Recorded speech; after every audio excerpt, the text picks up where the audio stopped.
안녕하십니까. 불교학개론 6권서 12권제 56회차. 오늘 7권 64페이지에 해당이 되는데요. 여러분들 교재를 여시면은요, 지심기명내 영산당시 술부조 이렇게 들어가요. 거기를 다 같이 기송으로 한번 해보시고 본론으로 들어가겠습니다. 지심기명내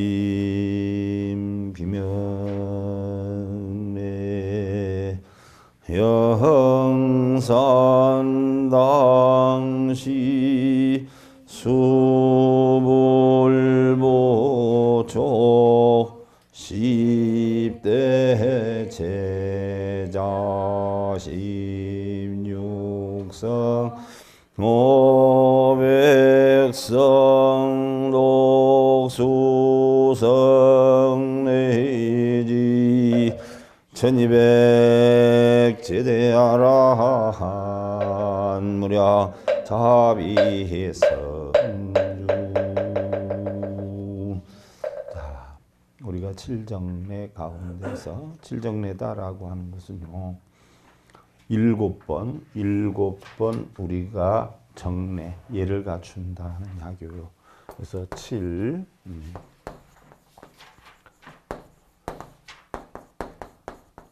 일곱 번 우리가 절을 한다. 그래서 지난 시간에 우리가 했던 것이 지심기명내 제일 처음에 서가모니불, 그 다음이 불타야중, 그 다음에 달마야중, 그 다음에 사대보살 했던 운수보살, 대행보현보살, 대비관세음보살, 대원본전 지장보살 마하살 했어요. 그래서 지장보살 마하살 해서 네 번을 우리가 예를 갖췄단 말이죠. 네 번 예를 갖추고 오늘 이제 다섯 번째를 갖추는 부분인데요. 우리가 불법승 사안보에 귀의를 한단 말이죠. 그래서 예불 가운데서도 서가모니불하고 불타야중은 부처님께 귀의를 하는 거예요. 부처님께. 그래서 우리 교주인 서가모니 부처님께 귀의를 하는 것이고요. 불타야중이다 하는 것은 바로 모든 부처님의 무리들께 귀의를 합니다. 그 다음에 하는 것이 달마야중인데, 달마야중은 바로 법이죠. 법. 그래서 불법에 해당이 되고, 바로 지난 시간에 했던 바로 문수보살, 보현보살, 관세음보살, 지장보살, 마하살인데, 그것이 우리 불교의 4대 보살이라고 했어요. 4대 보살. 그래서 문수보현은 바로 부처님의 좌우 협시여요. 지혜와 행원을 뜻하게 된다라고 했고요. 그 다음에 관세음보살하고 지장보살은, 관세음보살은 눈에 보이는 현실 세계, 지장보살은 눈에 보이지 않는 세계. 그래서 천지음향, 바로 이 이치와 같다라고 했어요. 그래서 문수는 바로 지혜를 나타내고, 여러분들 가정에서는 보살을 나타내는 거예요. 그래서 우리 보살님들은 지혜가 있어야 돼요. 그 다음에 보현은 행원이라 활동력이 강해야 돼. 남자분들이 활동력이 없으면 그 가정은 뭐예요? 어려워진다는 이야기예요. 반대로 우리 보살님들이 지혜가 없으면 어려워져요. 그래서 바로 문수는 지혜를 뜻하고, 여성분을 뜻하고, 보현은 남성분을 뜻한다라고 했어요. 그래서 불법승, 바로 승보. 그래서 불법승 사안보에 귀의하는 것 가운데, 자, 승보에 대해서는 제일 먼저 4대 보살을 했어요. 그 다음에 이제 연차, 순차에 맞춰서 오늘은 영산당시 수불부촉. 영산당시, 영산이라는 것은 어디를 뜻하냐 하면은요, 부처님이 왕사성, 중림정사, 또는 슈라바스티 기원정사, 또는 대림정사, 그리고 제일 많이 법문을 하셨던 것이 바로 영축산이에요. 영축산. 영취산이다라고 하기도 하죠. 그래서 그 영축산에서 부처님 돌아가셔서 제1결집을 했잖아요. 기사굴산이다라고 하는데 영축산이에요. 그래서 영축산에서 여러분들 법문하셨던 대표적인 법문이 뭐가 있죠? 우리가 법을 전등할 때, 교회 발전을 전등할 때 거기서 뭐를 설하셨어요? 예를 들어서 마가사파가 부처님이 무슨 경을 법문을 하시고 나서 꽃 한 송이를 들었더니 마가섭이 씩 미소를 지면서 합장 반배를 했단 말이에요. 그 장소가 이루어진 곳이 어디예요? 영축산이에요. 그때 하신 법문이 뭐예요? 법화경이에요. 묘법변화경. 아시겠어요? 그래서 영축산 당시 수불부촉, 이게 구체적으로 설명을 드릴 건데, 수불부촉, 부처님이 뭐예요? 부촉을 해줬어. 넌 이렇게 될 것이다. 라고 하는, 넌 깨달을 것이다.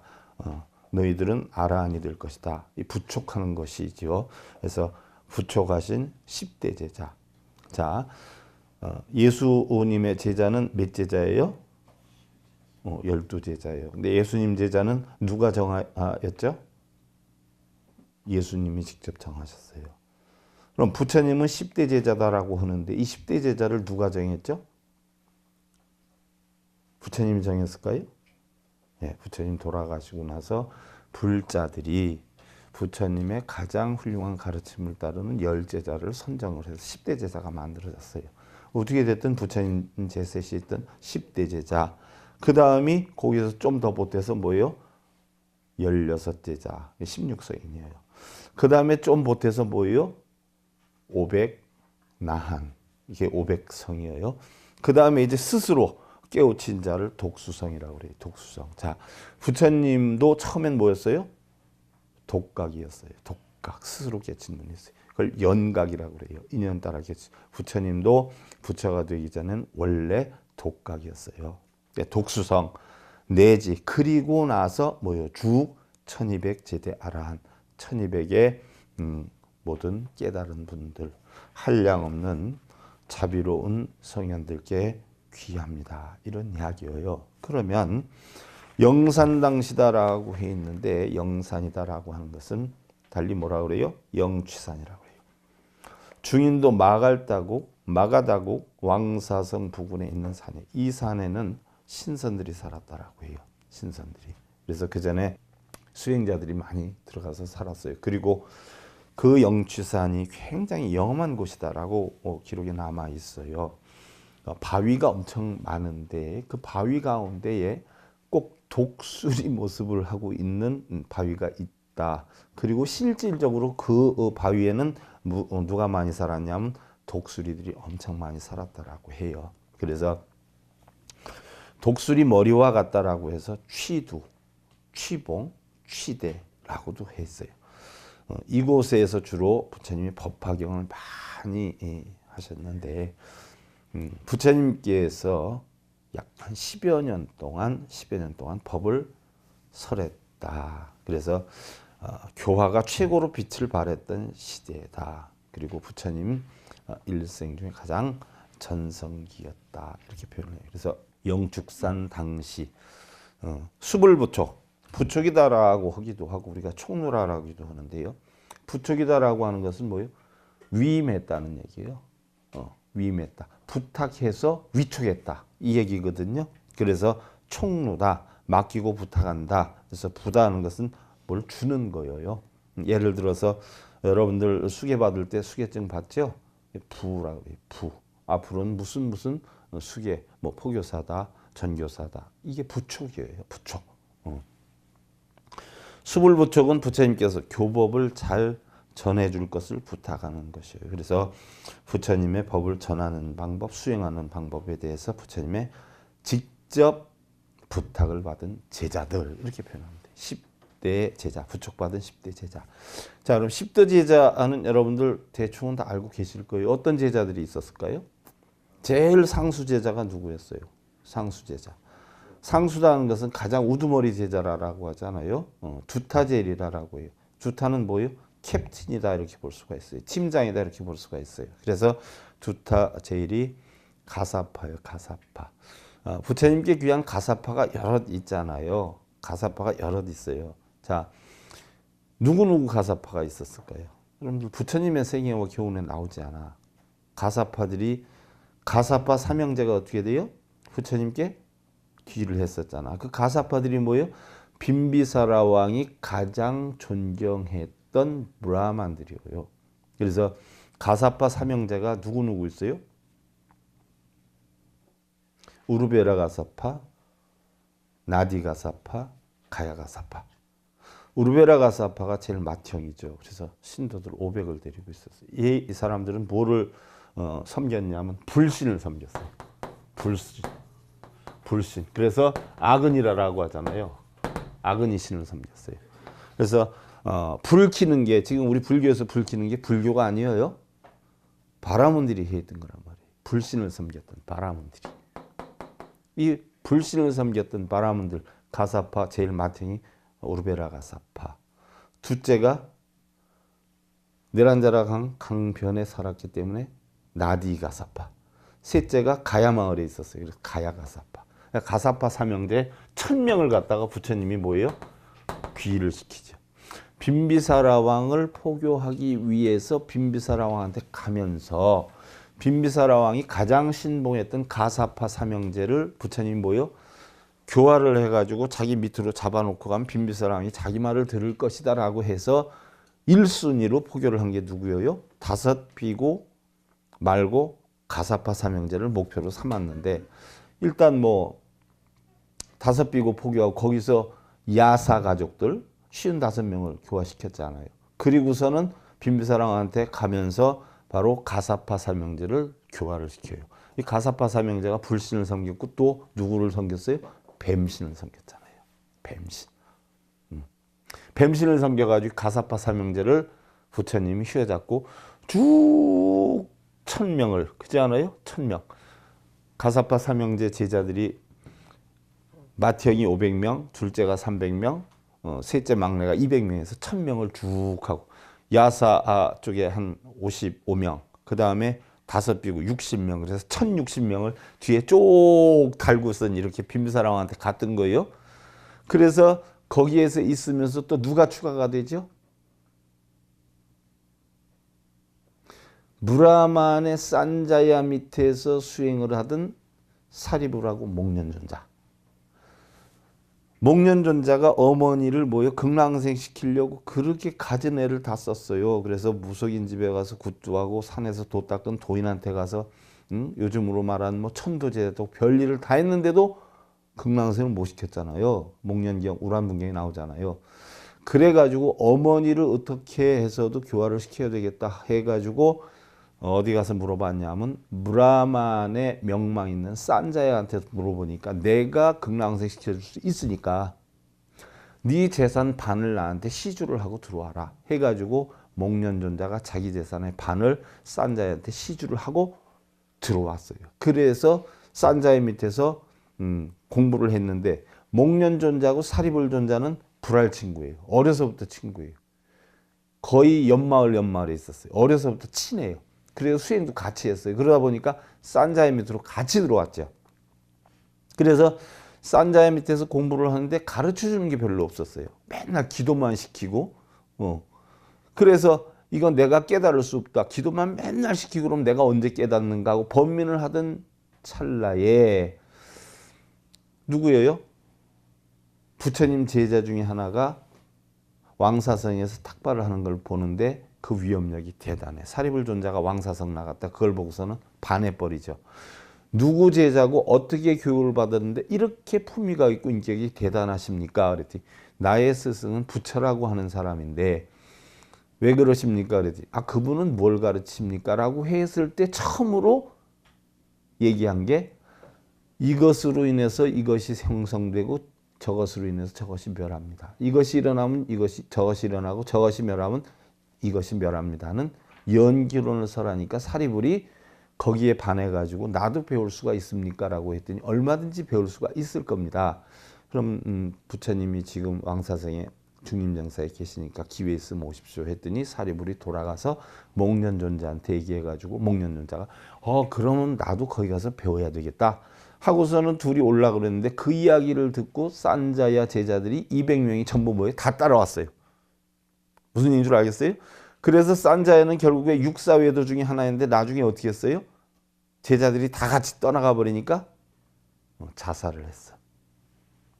자살을.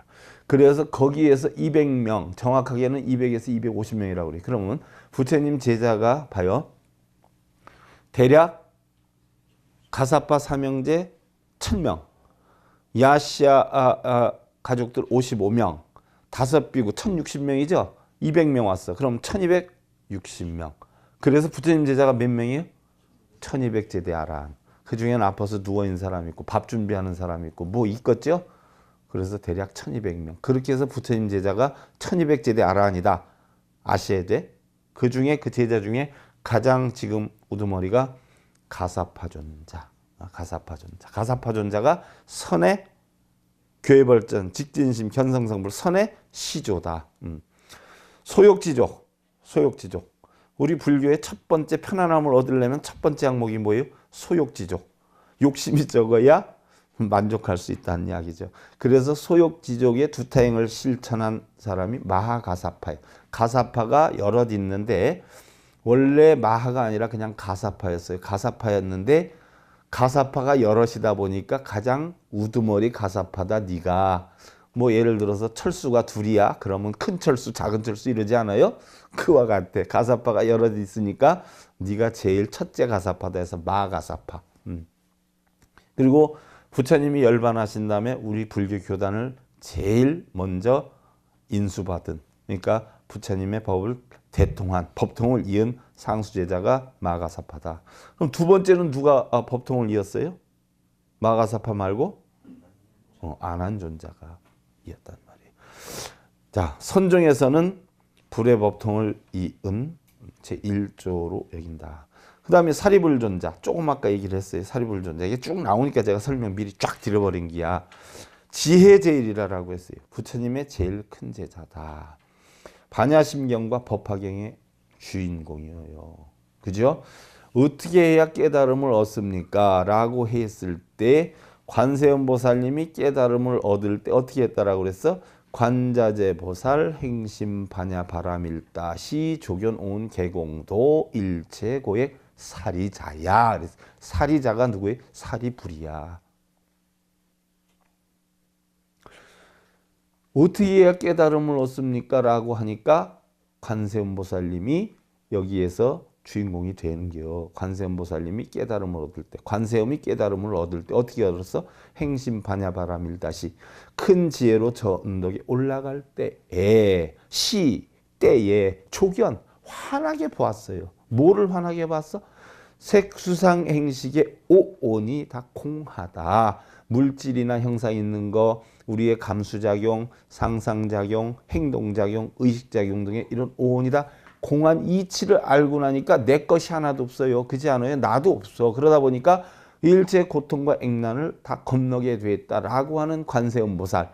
그러면 그 질문을 누가 했냐? 사리자가 했어요. 그래서 사리자에게 관세음보살님이 깨달음을 얻을 때 이렇게 해서 얻었어. 오온이 다 공한 이치를 알고서는 일체 고통맥란을 건넜어. 사리자야 라고 얘기를 했어요. 그래서 사리불이 바로 뭐예요? 반야심경의 주인공.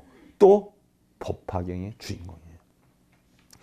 그래서 지혜가 무궁무진하다. 그래서 의욕을 푸는데 1인자였다. 세 번째가 목건연존자예요. 자, 산자야 밑에 있다가 부처님께 귀의를 했을 때에 사리불존자하고 목건연존자가 깨달음을 얻은 상태였을까요? 산자야 밑에서는 가장 상수제사였는데 그러면 부처님께 와서는 깨달음을 얻었을까요? 심지어 자기네 그 200명 같이 부처님께 귀한 사람들 중에서도 깨달음이 제일 늦었어요. 제일 늦었어. 제일 늦어가지고 결국 다른 사람들은 다 깨달음을 얻었는데도 그로부터 몇 주가 지나서 제일 늦게 깨달음을 얻은 게 사리불존자하고 목련존자예요. 하물며 부처님 제자가 돼서는 어떻게 돼요? 깨달음을 얻고 나니까 어떻게 돼요? 우두머리 제자가 된 거예요. 상수 제자들이 된 거예요. 그래서 목건연존자는 신통제일이에요. 신통제일. 신통제일이다라고 하면 여러분들은 어떻게 알아요? 신통? 요술 부리는 신통인 줄 알죠? 신통. 이게 마음 신자예요. 정신 신자야. 마음에 울타리가 없어요. 그래서 다 통해. 그래서 여러분들 우리가 반야심경에 나오잖아. 무가에, 그 무가에 걸림이 없기 때문에 무유공포, 공포도 없어. 원의전도몽상, 꿈과 환상에 빠지지도 않아. 다 떠나. 그와 같이 걸림이 하나도 없는 걸 신통이라고 그러는 거예요. 무애심, 무애행. 걸림이 하나도 없어. 걸림이. 그래서 무애심, 무행 이렇게 표현을 하는데 이게 신통이에요. 그래서 목련존자가 부처님 제자 중에 신통력이 가장 뛰어났는데 신통력은 뭐예요? 첫째, 인연과법을 아는 천안통. 고통이 어디에서 했는가 그 원인을 아는. 무엇 때문에 고통이 온다라고 했어요? 우리가 다 무명에서 온단 말이죠. 무명에서. 사업하다 왜 실패를 해요? 무명에서. 부부싸움을 왜 해요? 무명에서. 아이고 왼수 땡이를 누가 났어요? 근데 왜 났어? 무명에서. 세상의 모든 것은 전부 무명에서 일어나. 업력으로. 그래서 고통은 무명 때문에 와. 그 이치를 아는 게 숙명통. 그럼 그걸 전부 없애야 되죠? 전부 없애야 돼. 이치를 알아서 지혜를 깨달아서. 그게 바로 뭐예요? 무진통. 번뇌루자 달진자. 그 다음에 내 것이 없고 세상의 모든 것은 다 공하다는 이치를 알게 되니까 내 뜻대로 하려고 하는 마음도 없고 내 것으로 만들려고 하는 마음이 없는 상태에서 다른 사람의 말을 그대로 받아들이는 게 천이통. 그 사람의 마음을 내가 충분히 이해하는 게 타심통. 그래서 그 사람을 편안하게 해 주었을 때 내 마음도 편안하지 않아요? 그게 신족통. 그래서 부처님이 했던 건 육신통. 이 육신통을 가장 잘했던 게 부처님 제자 중에서 목련존자다는 이야기예요. 그래서 육신통, 또 효심 제1. 그래서 바로 목련존자는 누구의 주인공이냐? 목련경, 우란분경의 주인공이에요. 우란분경. 우란분경은 뭐예요? 우란분, 우리가 백중을 우란분 제1이라고 해요. 우란분 제1이다라고. 우란분이란 무슨 뜻일까요? 맞아요. 정육점 같은 데 가면 고개들이 거꾸로 매달려 있죠. 그와 같이 지옥에 가면 뭐예요? 우리 지옥 중생들이 다 갈고리에 걸려서 거꾸로 매달려 있다는 거예요. 그래서 거꾸로 매달려 있는 것을 바르게 세우는 거. 이게 우란분이에요. 그럼 왜 거꾸로 매달려 있어요? 업력 때문에 그래요. 그럼 바르게 되려면 어떻게 하면 바르게 될 수 있어요? 업력을 없애면 되죠. 업력을. 빚이 진 사람이 빚을 진 죄를 졌어. 그러면 그 죄를 살려면 어떻게 하면 돼요? 빚을 갚으면 되지요. 기도하면 돼요? 천도제 하면 돼요? 빚 갚으면 돼요? 그렇죠. 그렇죠. 바르게 세우는 게 바로 뭐예요? 우란분 제일이야. 그 원인이 우리가 우란분 제일이 누구 때문에 나왔냐? 목련존자 때문에 나온 거예요. 목련존자. 응? 그래서 언제 이것도 또 학계 목련경 우란병의 주인공이. 그 다음에 아나일존자. 목련존자는 나중에 비참하게 돌아가셨어요. 사리불존자는 고향에 가가지고 오른손으로 땅을 짚고 자기가 태어난 방에서 열반을 했단 말이에요. 근데 목련존자는 어떻게 돌아가셨어요? 돌에 맞아서 돌아가셨어요. 바라문들한테. 옛날에도 바른불법 피려면 그렇게 고통이 많았어. 참 많았어. 근데 바른법을 피려면 2차 논의처럼 어떻게 돼요? 목이 날아가야 바른 불법이 펴. 신라의 바른 불교가 정착된 게 2차돈 순교 때문에 그런 거 아니에요. 그러니까 바른 불법을 전한다는 게 이게 쉬운 일 아니에요. 다음 네 번째로 아나일존자, 아니루따 존자라고 하죠. 아니루따. 아니루따는 어떤 사람이에요? 천안통의 1인자예요. 천안통. 천안통은 인연과법이죠. 인연과법의 1인자예요. 근데 자, 아니루따는 눈을 멀었어요. 왜 멀었을까요? 좀 게을렀대요. 그래가지고 평소에 잘 졸고 잘 나태했다는 거예요. 그러니까 부처님 법문을 하는 데에 뭐요? 졸고 있었어요. 그러다 보니까 부처님한테 야단을 맞았어요. 졸아서 되겠느냐? 응? 야단을 맞았어. 그래 놓으니까 어떻게 돼요? 자기가 마음속으로 소원을 세웠어. 근데 무슨 일이 있어도 졸거나 가르침을 받을 때 자거나 이런 일은 내가 없애야 되겠다. 그래서 어느 정도로 자기가 졸지 않기로 소원을 세웠냐면 아예 잠을 안 자는 것으로 소원을 세웠어. 그래서 잠이 오면 얘기로는 나무떼기 조그만 성냥개비 같은 걸 잘라서 눈에다 이렇게 꽂아놓고 그리고서는 수행을 했다는 거예요. 그러다 결국 뭐예요? 눈이 멀게 되지요. 눈이 머는데 천안통의 1인자다라고 하니까 사람들이 눈이 멀었는데 어떻게 천안통의 1인자가 되느냐. 천안통하면 흔히 보는 거를 무슨 천안통인 줄 아는데 아니에요. 천안통이 인연의 이치를 아는 게 천안통이에요.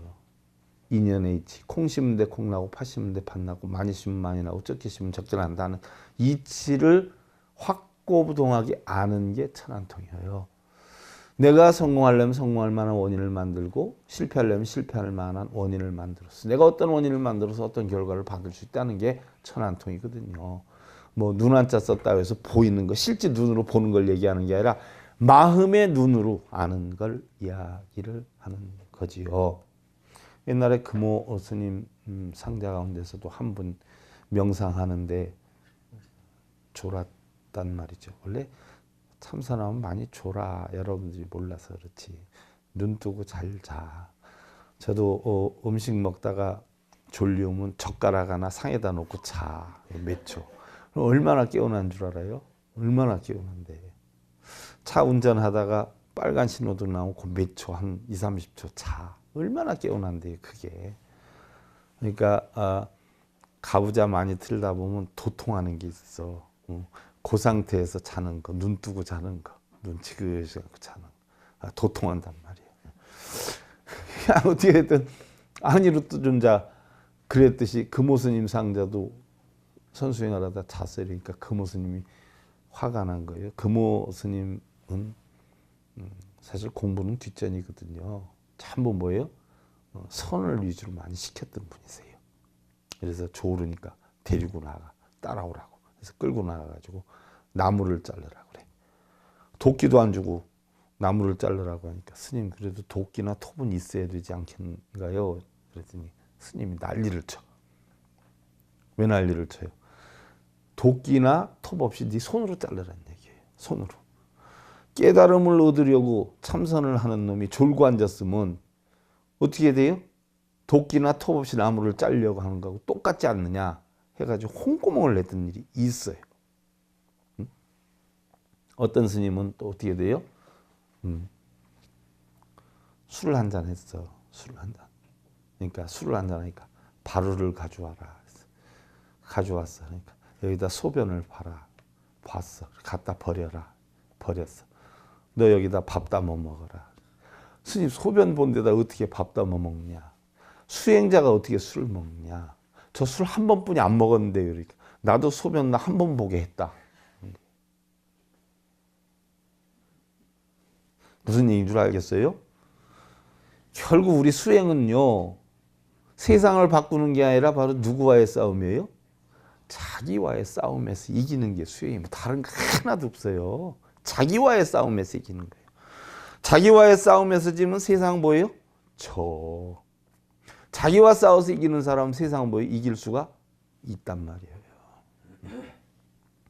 자, 그래서 아나엘 존자는 졸다가 꾸중을 먹고 눈이 멀었어요. 천안통을 득도했어.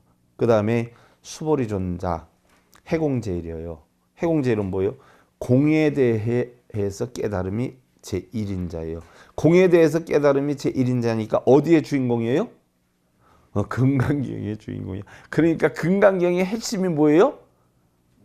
공사상이란 말이에요. 여러분들 반야심경의 핵심이 뭐예요?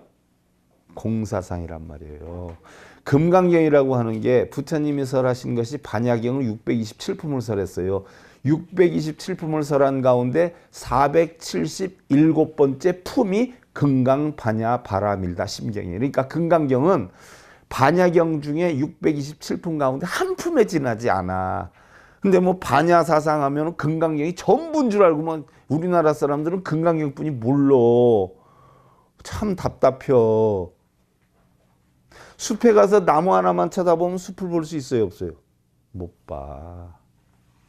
숲 전체를 보면 나무를 볼 수 있어요, 없어요? 못 봐. 그 이치와 같아. 금강경 하나 보면 반야경을 못 봐. 반야경을 전체를 보면 금강경을 또 못 봐. 근데 금강경은 반야경의 하나야, 하나. 그럼 반야경 21년 동안 설한 부처님 가르침의 핵심은 뭘까요? 공사상이에요, 공사상. 21년을 설했어요, 공사상을. 그게 바로 반야사상이에요. 그 21년을 설했는데 그거를 함축시켜 놓은 게 뭐예요? 반야심경이에요. 268글자. 거기다 마하자 뜨면은 270자.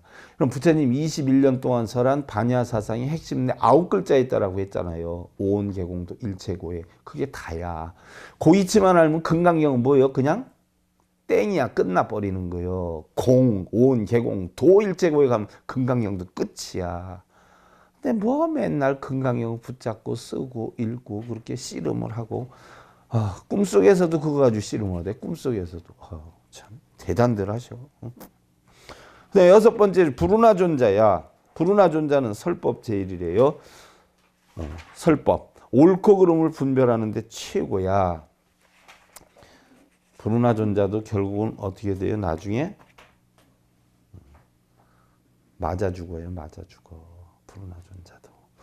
어디를 갔냐면 그 당시에 바라문들로 득세가 가장 셌던 데가 수로나국이야. 그래서 부처님한테 허락을 얻어요. 제가 수로나국에 가서 전법을 하고 싶은데 부처님 허락해 주십시오. 야, 수로나국은 바라문들이 제일 득세해가지고 너 거기 가면 굉장히 욕을 먹을 텐데 그래도 괜찮겠느냐 그랬더니 뭐라고 그래요? 제가 욕을 먹어도 맞지 않는 거를 감사하게 생각하면서 불법을 전하겠습니다. 부처님, 그럼 때리면 어떡할래? 죽지 않는 걸로 감사하게 생각하고 전하겠습니다. 그럼 죽으면 어떡할래? 불법을 전한 것으로 감사하게 생각하고 죽겠습니다. 그랬어요. 네 각고가 그렇게 있기 때문에 가라. 그래서 결국 가가지고 포교하다가 살점 하나를 못 찾았다라고 해요. 얼마나 돌로 몽둥이로 맞아서 그냥 흔적을 못 찾았다. 그게 불운하존자예요. 근데 뭐 기록에는 500개 사원을 세웠다라고 하는데 그건 모르겠어. 무슨 500개 사원을 세웠는지 진짜인지 가짜인지. 엄청 부처님이 가슴 아파했죠. 그 다음에 이제 마하가전연존자. 그런 각고를 안 하면 전법을 할 수가 없어요. 여러분들한테 좀 전법 좀 하라 그러면 이 눈치 보고 저 눈치 보고 말도 못 꺼내고 비일비하다 오고. 아이고 참. 나는 죽을 각오하고 그냥 방송으로 이렇게 떠들어대는데. 다른 사람들이 그래요. 저 옛날 BTN 할 때 두세 번 못할 줄 알았대. 한 달 못할 줄 알았대요. 2년을 했어. 근데 지금 바뀌었어. 스님들이 법문 방식이 다 바뀌었어요. 옛날하고 180도 달라. 마가전전자가 논의 제일이에요. 국왕의 명으로 부처님을 영접하러 갔다가 법을 듣고 출가했어. 그래서 교리, 논의 이런 데 최고였고. 그 다음에 이제 우바리존자가 뭐예요? 귀족들이 출가를 했었잖아. 그렇지 않아요? 귀족들이 출가를 할 때 같이 뭘로 쫓아왔어요? 부록으로, 듬으로 쫓아왔어. 뭐하고? 귀족들의 물건들 들고 신바람으로 쫓아왔어. 그러면 우파리존자가 뭐 했던 사람이? 천민이에요. 뭐를 했어? 왜 천민이었을까요? 궁궐에서 머리를 깎았던 이발사였어요. 그래서 귀족들이 출가할 때 그걸 들고 왔다. 귀족들이 어떻게 돼요? 여러분들 군대 갈 때 뭐 멋들어지게 뭐 간다고 뭐 친구들 어울려서 이렇게 하지 않아요? 그와 같이 이제 출가를 하면 다시 못하니까 출가하기 전에 실컷 술이라도 먹고 다 즐기다 간다 해서 영락, 자기 몸에 걸쳐있던 금은보화를 다 뽑아가지고 술집에 다니면서 이렇게 술 먹는데 우바리존자가 쫓아오니까 그러지 말고 이거를 우리가 다 너한테 줄 테니까 네가 가지고 돌아가라. 우린 이렇게 가다가 출가할 테니까. 그러니까 우바리존자가 만약에 내가 이걸 가지고 갔다가 왕궁에 갔다가 세자님들은 없고 내가 이 세자님들의 영락을 가져가면 내가 세자님들을 죽였다고 오해를 받으면 저는 죽음을 당할 수 있는데 저 그렇게 안 하겠습니다. 허락을 해주신다면 그럼 저도 차라리 이참에 출가를 하겠으니까 허락을 해주십시오 하니까 그래 그럼 출가를 하려면 해라. 그러면 저가 먼저 가도 되겠는지요? 그랬더니 그럼 네 먼저 가라. 우리 찬찬히 영락 쓸 동안은 먹고 놀면서 가마 해가지고 일주일인가 늦게 갔지 않았어요? 그래서 우파리존자가 먼저 출가를 했어요. 그래서 결국은 지계지율, 계율 지키는데 1인자가 됐어요. 자, 이랬을 때에 태자들이 일주일 후에 출가를 하는데 어떤 일이 벌어진 거예요? 굉장히 중요한 거예요. 어떤 사고가 벌어졌어요? 그 당시에 사성계급 제도가 어땠냐면 우파리존자 같은 경우는 천민이라 세자를 갖다가 예를 들어서 자기 손으로 몸을 만지면 손을 잘랐어요. 인사를 하다가 머리가 만약에 세자 몸에 닿았다면 목을 잘랐어요. 이랬던 시대예요. 그랬는데 우파리가 먼저 출가를 했는데 세자들이 일주일 뒤에 갔는데 부처님이 뭐라 그래요? 우파리존자한테 절을 하고 출가를 하라 그래요. 끔찍한 일이지. 저런 놈한테 무슨 절을 안 하냐고 그럼 우리 출가 안 하겠다 그랬더니 부처님이 우리 불교교단에서는 안 받아줄 테니까 가라 해가지고서는 그래도 받아줄 줄 알았는데 아주 부처님 굉장히 그런 거 보면 단호했던 양반이에요. 칼이에요. 가라. 나 안 받아주마. 그랬더니 어떻게 돼? 할 수 없이 우파리존자한테 절을 하고 출가를 해요. 사성계급을 어떻게 돼요? 완전히 부처님은 무너뜨린 분이에요.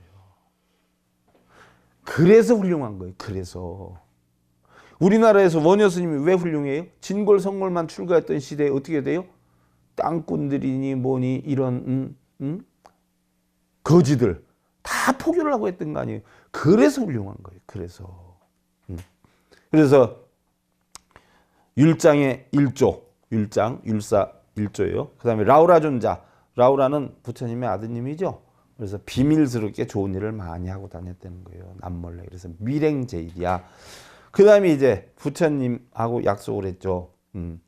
자기 이 얘기는 우선적으로 들어주고 자기가 부탁하는 사람 먼저 항상 상담을 해주고 저는 부처님 시봉하는 조건을 만들어 주면 출가하겠습니다. 그래서 8번째 시봉자로서 아난이 부처님을 시봉을 했죠. 그래서 26년을 시봉을 했어요. 그래서 26년 시봉을 하고 부처님한테 제일 많이 법문을 들었어요. 그래서 다문제일. 근데 깨달음은 제일 못 얻었어요. 부처님이 다 알아서 해줬기 때문에 어떻게 됐든 이렇게 열제자인데 시간이 훌떡 갔어요. 부족한 건 다음 시간에 이어서 하고요. 합장들 하시고요. 호지결상자오출하며 명매 총회생야니라나 무미타.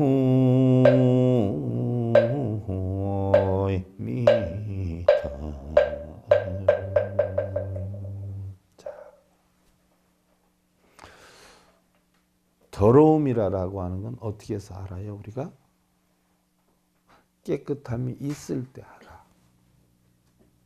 밝음이라는 건 어떻게 알아요? 어둠이 있기 때문에 알아. 진실된 깨끗함은 언제나 더러움에서 시작이 돼요. 밝음이라는 건 어둠에서 시작이 돼. 여러분들 행복이나 성공은 어떻게 돼요? 불행과 실패에서 시작이 돼. 어려움이 있다 해서 좌절할 거 없어요. 힘내서 일어나기만 하면 돼. 가장 중요한 건 마음의 의지가 어디에 있느냐. 그게 중요한 거예요. 그런 의지를 확고하게 키워나가길 기원드리면서요. 불교학개론 6권에서 12권째 56회차 서일본에서 감사드립니다. 선물하십시오.